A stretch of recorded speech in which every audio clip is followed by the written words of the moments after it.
Buenos días, queridos hermanos y amigos de la Iglesia Hispana de Wetherill Park en Sydney, que nos estáis viendo a través de esta página y a los que nos veis con posterioridad en nuestra página web o en nuestro canal de YouTube.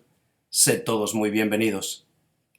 Una de las necesidades más importantes de todo cristiano es estar en comunicación constante con Dios a través de la oración. Ahí radica la fortaleza del cristiano y la determinación en su misión. Además de ello, cuando Dios responde nuestras oraciones, no necesitamos que nadie nos convenza de su existencia porque ya hemos sido convencidos. Dios ha respondido claramente a nuestra oración y estamos agradecidos por ello.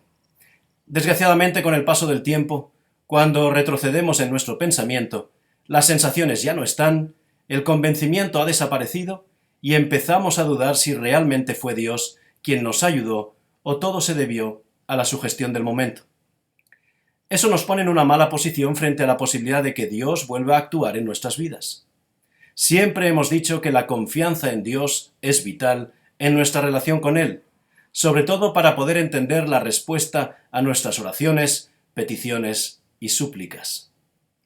Tal y como hemos visto a lo largo de estas reflexiones, los milagros que Jesús realizó siempre se apoyaron en la fe de aquel que deseaba ser sanado, y sirvieron para fortalecer más si cabe la fe del enfermo y por ende la de aquellos que estaban allí reunidos. Una cosa es cierta, la relación con Dios y nuestro grado de confianza en Él no se heredan. No nos vienen dados por ser hijos de creyentes. Necesitamos construir nuestra propia relación con Dios, y eso solo lo podremos conseguir con una comunicación continua basada en la confianza absoluta en Él, a pesar de que no responda siempre a nuestras oraciones en el modo que nosotros desearíamos. Necesitamos unirnos a Dios en estrecha comunicación a través de la oración, y eso, a su vez, nos hará unirnos a los demás cristianos que también oran, a fin de cumplir la misión de anunciar el mensaje de libertad y esperanza que Jesús vino a confirmar. Es decir, nuestra comunicación con Dios nos comunica con aquellos que se comunican con Él. La pregunta que surge ahora es, ¿debiéramos entonces unirnos todos los cristianos? Lo cierto es que las grandes religiones, hoy más que nunca, hablan de la unidad de todos los creyentes. Pero, ¿qué clase de unidad? ¿Para qué? ¿Con qué objetivo? La realidad es que somos individuos libres para pensar nuestros propios pensamientos, libres para hablar de lo que sentimos y libres para elegir lo que hemos decidido. Después de todo esto, la pregunta sería entonces, ¿cómo podemos alcanzar esa unidad que se trata de conseguir si cada uno de nosotros somos diferentes? ¿En qué podemos entonces basar la unidad? Todos los cristianos formamos una gran familia, una familia de creyentes que provenimos de culturas, economías, historias y edades diferentes. ¿Qué es, por tanto, lo que nos mantiene unidos? ¿Qué es lo que hace posible mantener el vínculo de la unidad entre personas tan diversas? Esa unidad que se busca no se consigue simplemente por la voluntad de los hombres de unirse, sino que hay una serie de características que nos hacen estar unidos y nos hacen formar una gran familia. La primera de las características que nos puede unir entre nosotros, como cristianos, con lazos que nadie puede romper, es justamente la oración. La oración es la manera en que podemos conversar con Dios, porque el propio Jesús les dijo a sus discípulos que donde están 2 o 3 congregados en mi nombre, allí estoy yo, en medio de ellos. La pregunta es, ¿cuál debe ser el objetivo de nuestras oraciones? ¿Debemos orar para que nos unamos como cristianos? ¿O debemos orar para aferrarnos a la palabra de Dios como nuestra fuente de dirección, consuelo, esperanza y seguridad? Los personajes de la Biblia se acercaban a Dios en oración porque sabían que no hay otro lugar al cual acudir, pero porque también sabían que no hay nada imposible para Dios. No existía la palabra imposible en su vocabulario, porque como miembros de la familia de Dios sabían que no hay nada que Dios no haga o no pueda hacer si se lo pedimos con fe y vivimos en obediencia a su voluntad. Cuando oramos a nuestro Dios, nos unimos a tantos otros que utilizan este medio para tratar de entender lo que sucede en sus vidas. Nos unimos a tantos otros que encuentran en estos momentos a solas con Dios la paz que nada en este mundo les puede ofrecer. Nos unimos a tantos otros que necesitan comunicarse con Dios, así como Jesús necesitaba comunicarse diariamente con su Padre. No es una cuestión de orar por la unidad de los cristianos. Es una cuestión de aferrarnos a nuestro Dios para que nos guíe en la vida, en el estudio de su palabra y en la comprensión del plan de salvación presentado en la Biblia. Así estaremos unidos por el mismo objetivo. La segunda característica que nos une es lo que se llama la común unión con Jesús. El apóstol Juan, en su primera carta, nos comparte su experiencia, aquello que él pudo ver y experimentar por sí mismo, y nos dice: lo que era desde el principio, lo que hemos oído, lo que hemos visto con nuestros ojos, lo que hemos contemplado y palparon nuestras manos tocante al verbo de vida, y luego aclara: porque la vida fue manifestada y la hemos visto y testificamos y os anunciamos la vida eterna, la cual estaba con el Padre y se nos manifestó, hablando de Jesús. Lo que hemos visto y oído, eso os anunciamos, para que también vosotros tengáis comunión con nosotros, y nuestra comunión verdaderamente es con el Padre y con su Hijo Jesucristo. Estas cosas, dice Juan, os escribimos para que vuestro gozo sea cumplido. La comunión es una palabra específicamente cristiana que quiere expresar nuestra mejor herencia espiritual, que no es otra que el poder participar de la gracia de Dios, poder recibir la salvación que se nos ofreció por medio de Jesús y poder entender la presencia del Espíritu Santo en nuestras vidas, es decir, poder comprender ese nacer a lo espiritual, ese nacer de nuevo que le recomendó Jesús a Nicodemo. Lo interesante aquí es que esta comunión no reside en aquellos que van a unirse, sino en alguien externo a ellos que los une de una manera singular. Jesús es el que nos une para cumplir la misión que nos encomendó. El texto de Juan que hemos leído presenta que la comunicación y la comunión reside en Dios y en Jesús. Y esta no es una comunión de hacer como una unión temporal de empresas que solo es creada para un objetivo o una tarea determinada, ni es una comunión de ser, como dos hermanos gemelos son inevitablemente hijos de una misma madre. Esta comunión que nos presenta Juan es una comunión de fe, que nace de una confianza común en Dios y de la entrega de unos a otros. Esta comunión se origina en una persona, y esa persona es nuestro Dios. Aquellos que vivían en las tierras por las que Jesús andaba estaban acostumbrados a ver viñedos y vides todos los días. Jesús entonces les dijo: permaneced en mí y yo en vosotros.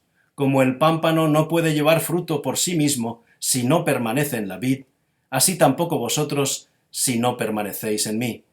Yo soy la vid, vosotros los pámpanos. El que permanece en mí y yo en él, éste lleva mucho fruto, porque separados de mí nada podéis hacer.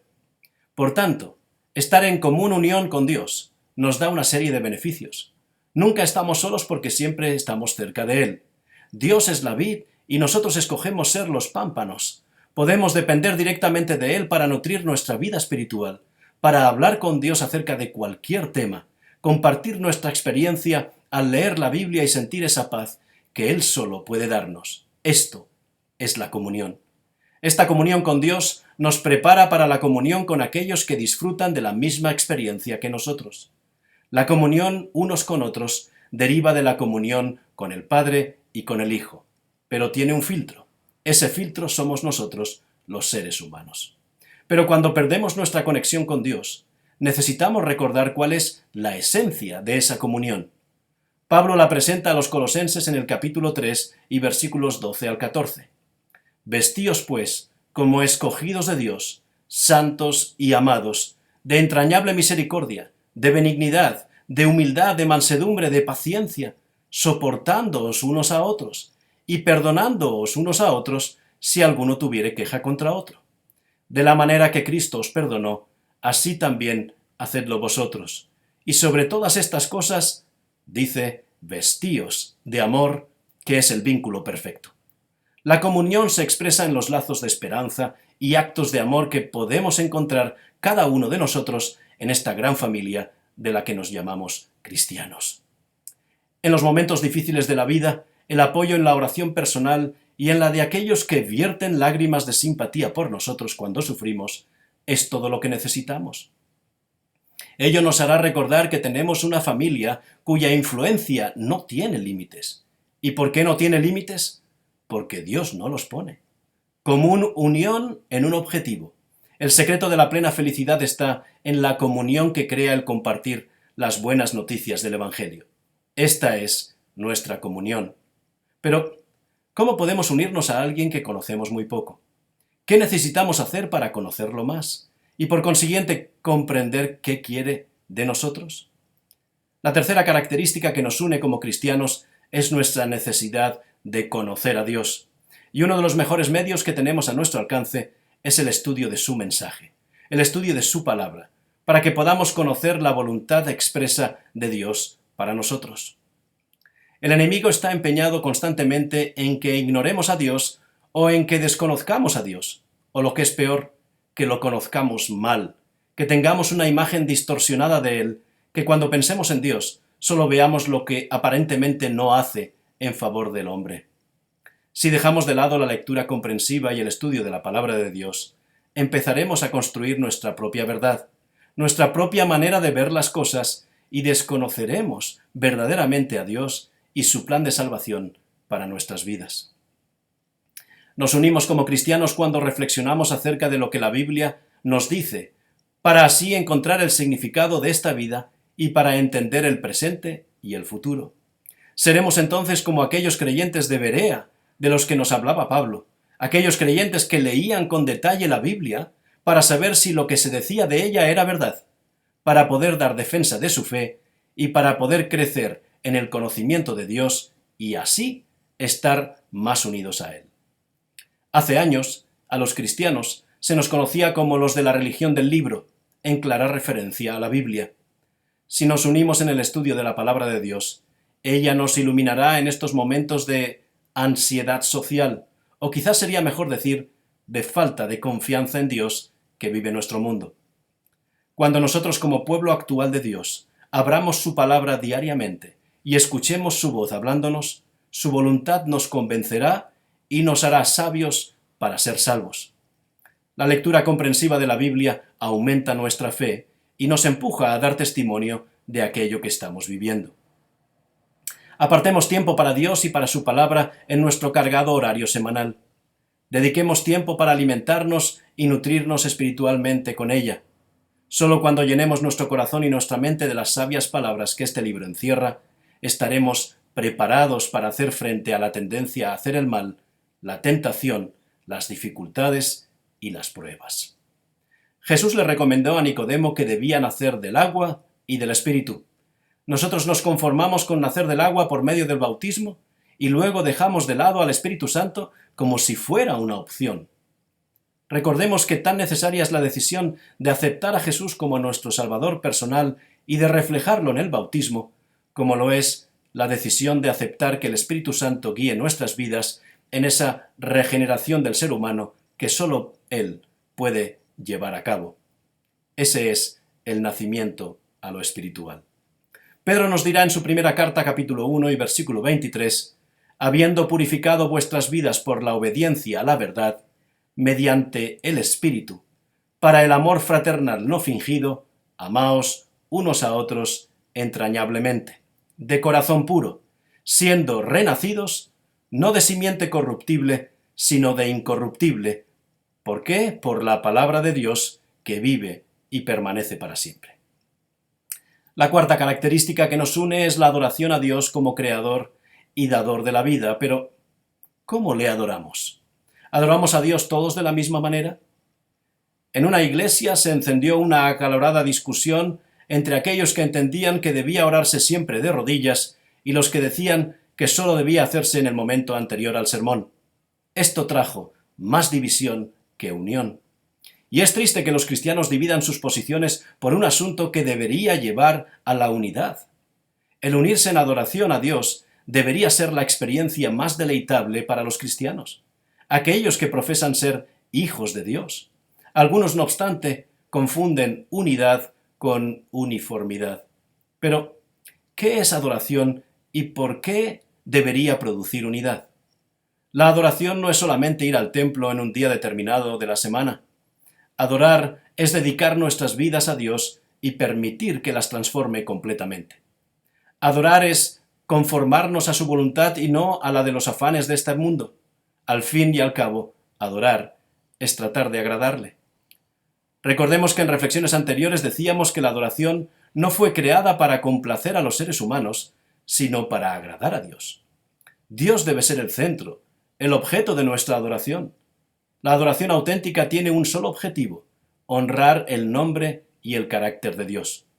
Adorar es compartir la gracia divina, es decir, todo aquello que recibimos de Él aún y sin merecerlo. ¿Es que Dios no ha hecho pequeñas y grandes cosas en nuestras vidas? ¿Por qué no lo compartimos?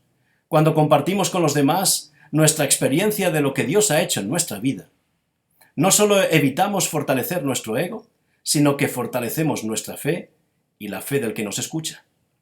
La adoración no se recibe, se da. El problema que tenemos los cristianos es que queremos sentirnos bien en la iglesia, recibir ánimo de parte de los demás y después del sermón deseamos regresar a nuestras casas revitalizados y alimentados espiritualmente. Pero olvidamos el propósito principal de reunirnos, que no es otro que el compartir, el venir a la iglesia para dar, para expresar públicamente mi experiencia personal con Dios, para que otros puedan alentarse en esta jornada de la vida. A esto yo le llamo la bienaventuranza del boxeador, porque más bienaventurada cosa es dar que recibir. No seamos solo consumidores espirituales. Debemos traer cada semana algo para compartir con nuestra familia cristiana. Gratitud y alabanza a Dios, experiencias acerca de su amor y cuidado durante la semana y el ser conscientes de la obra transformadora del Espíritu Santo en nuestras vidas diarias. Nos necesitamos unos a otros en la verdadera adoración. Los jóvenes necesitan de los mayores y viceversa. Debemos estar unidos también en este aspecto. Así nos prepararemos para nuestra unidad que continuará en el cielo. La adoración verdadera no intenta crear el cielo aquí en la tierra. La verdadera adoración debe buscar preparar a cada uno de nosotros para el servicio de adoración más grandioso, aquel que se celebrará delante del trono de Dios. La quinta y última característica que nos une es unirnos para servir a los demás. Una de las facetas que une a las personas de un modo especial es cuando se unen para servir. Pero ese servicio no es una obligación por el bien común. Ese servicio se basa en el mismo fundamento que impulsaba a Jesús a dedicar una auténtica vida de servicio por los demás. ¿Cuál es ese fundamento? El amor. El amor, como uno de los frutos del trabajo del Espíritu Santo en nuestras vidas, nos impulsa a servir a otros. Cuando los cristianos, como familia de Dios, estamos unidos para servir, llevamos el yugo de Jesús, quien afirmó: «Mi yugo es fácil y ligera mi carga». Cuando los cristianos, como familia de Dios, estamos unidos en el servicio, poseemos la mente de Jesús. Esa mente experta en el arte y la ciencia de compartir el mensaje de libertad y esperanza que mezcla sabiamente la instrucción con el servicio. Cuando aprendamos a amar como Jesús lo hizo, no nos agotaremos totalmente, porque Jesús llenará nuestras vidas de gozo y satisfacción al usar nuestros talentos para servir unidos a los demás. La unidad en el servicio nos debe recordar aquellas palabras de Jesús: «De cierto os digo que cuanto lo hicisteis a uno de estos mis hermanos más pequeños, a mí lo hicisteis». El amor de los unos por los otros no solo es un deber que tenemos como cristianos, sino que Jesús lo puso como una característica distintiva de los discípulos de Jesús. Y cómo no, es la evidencia que el mundo nos reclama. En esto conocerán que sois mis discípulos, en que os améis los unos a los otros. Ese amor nos une porque es incondicional, porque no depende de la aceptación o del rechazo de las características de mi prójimo. Ese amor está por encima de todo esto. El amor que nos une no viene de nosotros, sino de Dios, que es el que nos une a Él. Por eso estamos unidos, porque lo estamos antes a Él. Al igual que el pueblo de Israel tuvo la gran misión de demostrar a las naciones circunvecinas quién era Dios y qué plan tenía para el hombre, los cristianos, como Israel espiritual, tenemos la misma misión. Somos una generación llamada a demostrar el carácter y el amor de Jesús al mundo. Este es nuestro deber, nuestro privilegio y nuestra oportunidad. Cada uno de nosotros como cristianos podemos unirnos a los demás por nuestros propios intereses o incluso hacer de la unidad el objetivo de nuestras vidas. Pero la verdadera unión, los unos con los otros, no depende ni de los unos ni de los otros. Es un don, algo gratuito que nosotros no podemos crear. Es Dios quien nos ofrece esa clase de unidad. Cuando nosotros como creyentes nos arrodillamos en adoración a Dios, nos unimos inevitablemente a otros tantos que buscan en la oración el refugio, el consuelo, la confesión, el arrepentimiento, el perdón y la paz que solo Él nos puede dar. Cada uno de nosotros buscamos esa especial unión con Dios. Nos convertimos en un grupo de personas que tienen en común el buscar sentir gozo al cumplir su voluntad. Esa estrecha comunión con Él genera un deseo irrefrenable de compartir ese gozo, de proclamar el Evangelio. Y eso nos une más si cabe a Dios y a todos aquellos que creen en el poder de la proclamación de su palabra. Pero es necesario que conozcamos bien el contenido de la Biblia para poderlo transmitir. No solo por nuestras palabras, sino también por nuestros actos que sean el reflejo de las enseñanzas depositadas en nuestros corazones. Al estudiar la Biblia, nos unimos a aquellos que, como nosotros, buscan iluminación, buscan protección y fortaleza para afrontar los desafíos de esta vida. De esta manera, estaremos dando a los demás aquello que habremos recibido de Dios y formaremos una unidad en adoración, una cadena de beneficio mutuo, una aplicación de la verdad a nuestras vidas. Por tanto, la ansiada unidad no viene de lo que yo haga, sino de lo que estoy dispuesto a aceptar en mi vida. La decisión depende de cada uno de nosotros. Que Dios te bendiga abundantemente en esta semana.